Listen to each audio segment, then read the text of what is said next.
Para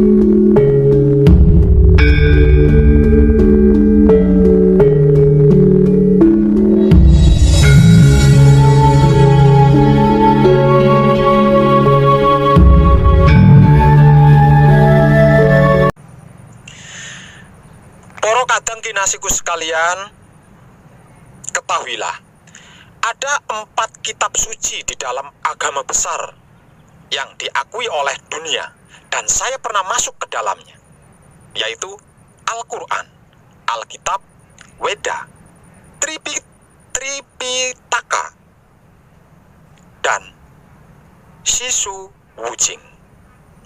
Miliaran manusia hidup berdasarkan pesan-pesannya, dan jutaan manusia mati untuknya. Dapatkah seseorang yang cerdas percaya pada kitab-kitab yang dianggap suci tersebut? Agama Islam memiliki Al-Quran sebagai kitab sucinya. Nama tempat ibadahnya disebut sebagai masjid dan mushola. Hari raya keagamaannya disebut sebagai Idul Fitri, Idul Adha, Tahun Baru Hijriah, dan Isra Mi'raj. Upacara keagamaannya disebut sebagai Jumatan, puasa Ramadan, dan Maulid Nabi Muhammad. Agama Kristen memiliki Alkitab sebagai kitab sucinya. Nama tempat ibadahnya disebut sebagai gereja dan kapel. Hari raya keagamaannya disebut sebagai Natal, Paskah, Pantekosta, Hari Jumat Agung, kenaikan Isa Al-Masih, dan wafatnya Isa Al-Masih. Upacara keagamaannya disebut sebagai upacara Paskah, Natal, dan angkat sidi. Agama Katolik memiliki Alkitab sebagai kitab sucinya. Nama tempat ibadahnya disebut sebagai katedral dan gereja. Hari raya keagamaannya disebut sebagai Natal, Paskah, dan Pantekosta. Upacara keagamaannya disebut sebagai Kamis Putih, Jumat Agung, dan Sabtu Suci. Agama Hindu memiliki Weda sebagai kitab sucinya. Nama tempat ibadahnya disebut sebagai Pura. Hari raya keagamaannya disebut sebagai Nyepi, Saraswati, Galungan, Kuningan, dan Pagrosi. Upacara keagamaannya disebut sebagai upacara ngaben, potong gigi, tingkeban, dan sedekah bumi. Agama Buddha memiliki Tripitaka sebagai kitab sucinya. Nama tempat ibadahnya disebut sebagai Wihara. Hari raya keagamaannya disebut sebagai Waisak, Asada, Katina, Mahapuja, dan Ulambana. Upacara keagamaannya disebut sebagai Waisak. Agama Konghucu memiliki Sisu Wujing sebagai kitab sucinya. Nama tempat ibadahnya disebut sebagai Kelenteng dan Litang. Hari raya keagamaannya disebut sebagai Tahun Baru Imlek, Cap Gomeh, Cengbeng, dan Pehchun. Upacara keagamaannya disebut sebagai Cap Gomeh, Cengbeng, dan membagikan angpau. Mengapa saudara-saudariku dapat mempercayai kitab suci yang dimiliki masing-masing agama yang saudara-saudariku anut? Bagaimana kita tahu bahwa kitab yang dimiliki agama saudara-saudariku sekarang ini dapat dipercaya?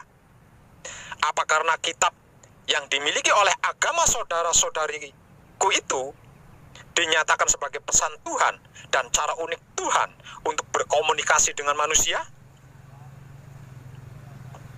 Jika kitab adalah pesan Tuhan pada kita dan cara unik Tuhan untuk berkomunikasi dengan kita, tentunya kita semuanya berharap versi sejarahnya akurat.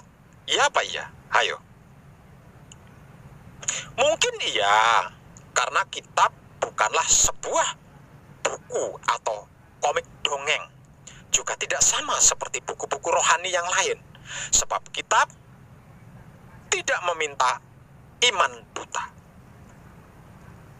Bermacam-macam kategori bukti mendukung keakuratan sejarah kitab. Sama bagusnya dengan klaimnya terhadap kepenulisannya yang bersifat ketuhanan.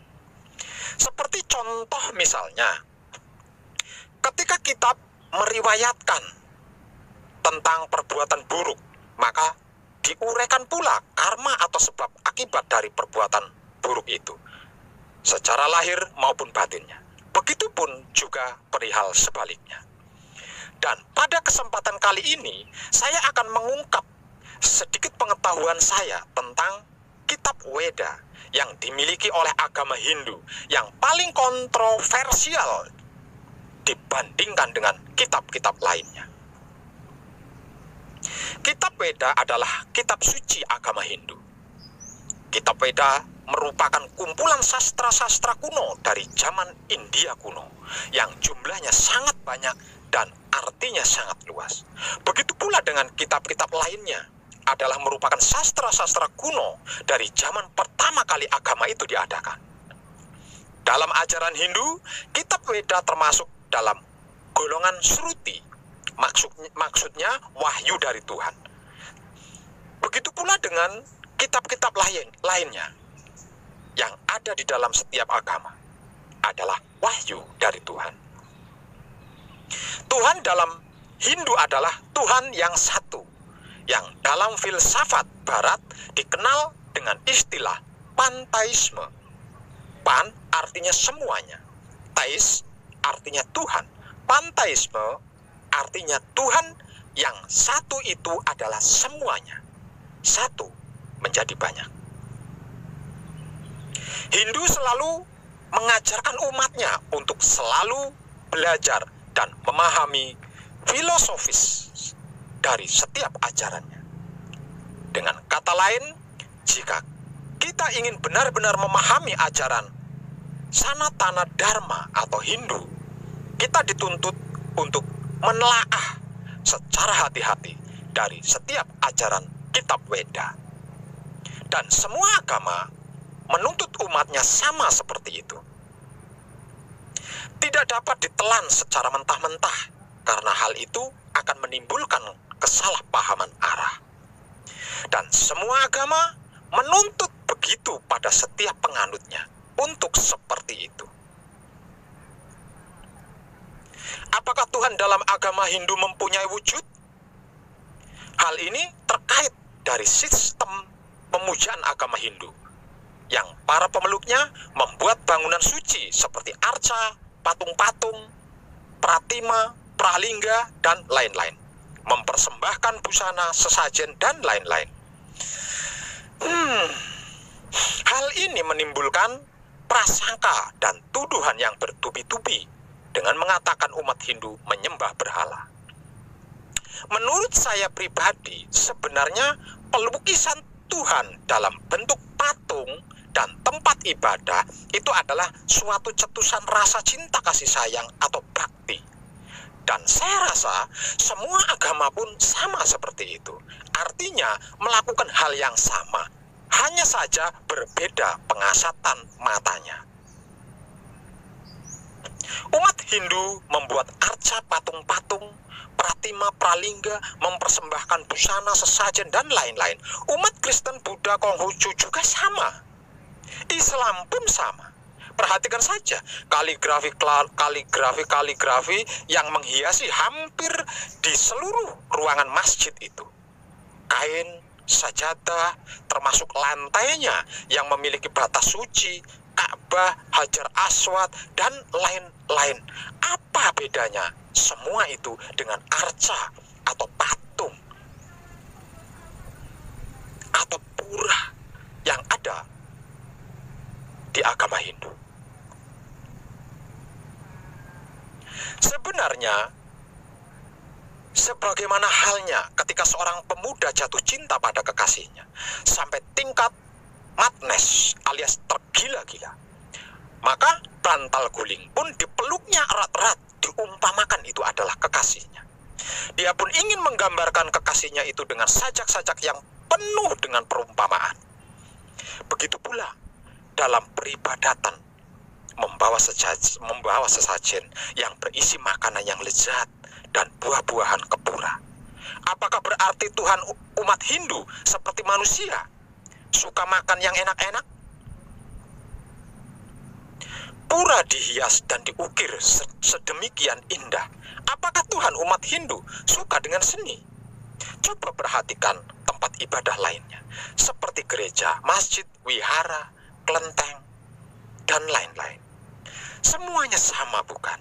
Dihiasi seni ukir-ukiran, kaligrafi, wewangian, kain-kain, tulisan. Apakah itu juga berarti Tuhan umat Kristen, Islam, Buddha, Konghucu, dan lain-lain suka dengan keindahan kaligrafi, ukiran, dan seni? Tentu saja tidak, bukan? Marilah kita berpikir cerdas dengan iman dan beriman dengan cerdas. Sebab orang cerdas tidak beriman bisa jadi koruptor, dan orang beriman tidak cerdas bisa jadi teroris loh. Semua sesajen dan kesenian ini hanyalah sebagai alat untuk mewujudkan rasa bakti kepada Tuhan. Brahman alias Tuhan yang Maha Esa, sebagaimana yang disebutkan dalam Weda, adalah Tuhan tidak berwujud dan tidak dapat digambarkan, bahkan tidak bisa dipikirkan. Dalam bahasa Sanskerta, keberadaan ini disebut Ajya Rupa, yang artinya tidak berwujud dalam alam pikiran manusia. Tuhan yang Maha Esa ini disebut sebagai Trimurti. Trimurti ini merupakan 3 pemberian gelar Tuhan, karena Tuhan memiliki 3 pokok sifat utamanya, yaitu 1. Dewa Brahma.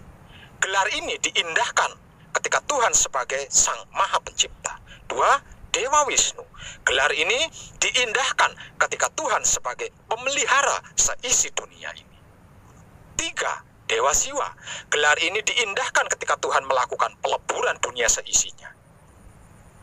Dari pemaparan ketiga gelar di atas, maka terjadilah banyak pengertian berbeda di tengah maraknya politik yang gemar saling menjatuhkan antar agama dan agama lainnya di tengah masyarakat. Jadinya, bagi mereka yang kurang paham akan menganggap bahwa Hindu memiliki 3 Tuhan.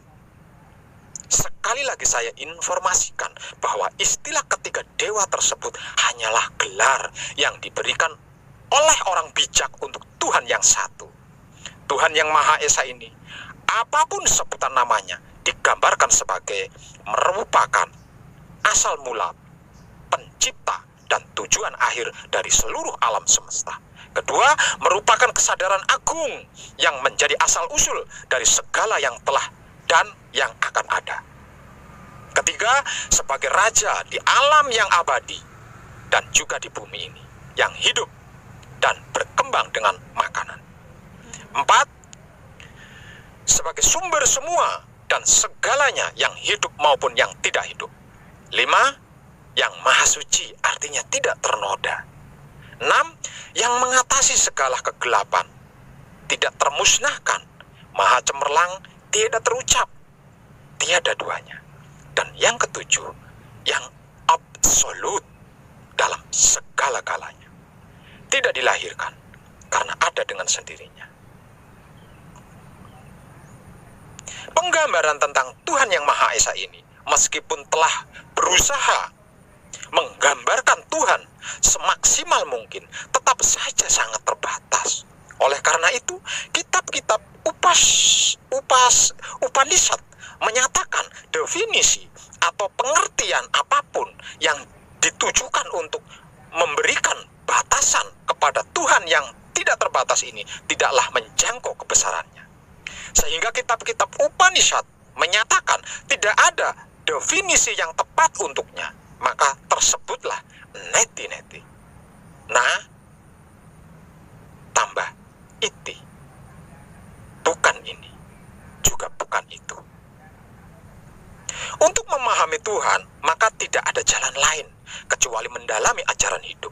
Sebab karena semua dan segala serta seluruh rahasia Tuhan ada di dalam hidup. Memohon penjelasan dan bimbingan pada orang yang sudah terhidupkan kesadarannya oleh hidup. Istilah kata lainnya adalah orang yang sudah tercerahkan. Karena hanya orang-orang yang sudah terhidupkan kesadarannya oleh hidup alias tercerahkan yang mampu merealisasikan ajaran ketuhanan di dalam kehidupan pribadinya di setiap saatnya. Sedangkan kitab suci Weda, Injil, Al-Quran, dan kitab-kitab Vedanta, Upanishad, dan lain-lain adalah sumber yang paling diakui otoritasnya dalam menjelaskan tentang Tuhan Yang Maha Esa. Namun wahai para penganut kitab-kitab itu, maka prakteknya mana? Mana prakteknya mana? Apakah isi kitab yang saudara-saudariku anut itu menuntun, menyuruh, memerintah, berfirman, bersabda, membimbing saudara-saudariku untuk membuat kerusakan di sana-sini, menciptakan kehancuran di sini-sana, membenci, mengadu domba, memfitnah, membuli, mendendam, menghina, mencela, menghakimi, mencari-cari kesalahan, keburukan, kekurangan agama orang lain, iri, sirik, dengki. Ketika saya membuka dan mempelajari kitab suci Al-Quran, Alkitab, Weda, Tripitaka, dan Sisu Wujing, saya tidak menemukan ayat yang menuntun atau menyuruh atau memerintahkan untuk membuat kerusakan di sana-sini, menciptakan kehancuran di sini-sana, membenci, mengadu domba, memfitnah, membuli, mendendam, menghina, mencela, menghakimi, mencari-cari kesalahan, keburukan, kekurangan agama orang lain, iri, sirik, dengki. Tidak ada. Namun kenapa dan mengapa ketika praktek ibadah di TKP yang terjadi kok demikian? Wahai saudara-saudariku yang sangat-sangat dicintai, dikasihi dan disayangi Tuhan, walaupun akidah dan kaidah yang ada di setiap agama itu berbeda-beda, namun sesungguhnya intinya adalah sama kok, yaitu sangkan paraning dumadi atau innalillahi wa inna ilaihi rojiun, alias kembali kepada asal usul kejadian kita yang satu atau esa, yaitu Dat Maha Suci hidup. Sebab karena itu tidak perlu kita saling sikut-sikutan. Mari kita sama-sama berbenah diri selagi masih ada waktu dan kesempatan, yaitu membersihkan pikiran, membersihkan hati, membersihkan kelamin. Lalu mari kita jaga ketiganya yang telah bersih itu untuk tidak termelekati lagi oleh kotoran-kotoran. Hanya dengan begitu kita akan tercerahkan, sehingganya kita bisa hidup dalam mencerna isi kitab apapun yang kita pelajari dengan kesadaran rasa yang sadar kita. Tidakkah saudara-saudariku rindu akan kedamaian, kenyamanan, keamanan, keindahan, kebahagiaan, kesejahteraan, ketentraman? Kalau rindu, mari kita ciptakan hal itu bersama-sama. Dimulai dari diri kita sendiri. Tercerahkanlah panjenengan semuanya. Dan salam setuhan, penuh cinta kasih sayang dari dalam lubuk hati saya, Wong Edan Bagu yang paling dalam. Selamat, selamat, selamat. Rahayu, rahayu, rahayu. Damai, damai, damai, tentram. Saya Wong Edan Bagu ngaturaken sugeng rahayu lir ing sambikala amanggih yuwana pinayungan mring ingkang maha suci Basuki Yuwono Teguh Rahayu selamat. Berkah selalu untuk semuanya tanpa terkecuali, terutama para sedulur, khususnya para kadang konto dan kanti anom saya yang senantiasa direstui yang Dat Maha Suci hidup. Om Santi, Santi, Santi Om. Wassalamualaikum warahmatullahi wabarakatuh. Terima kasih, terima kasih, terima kasih, dan salam kebajikan.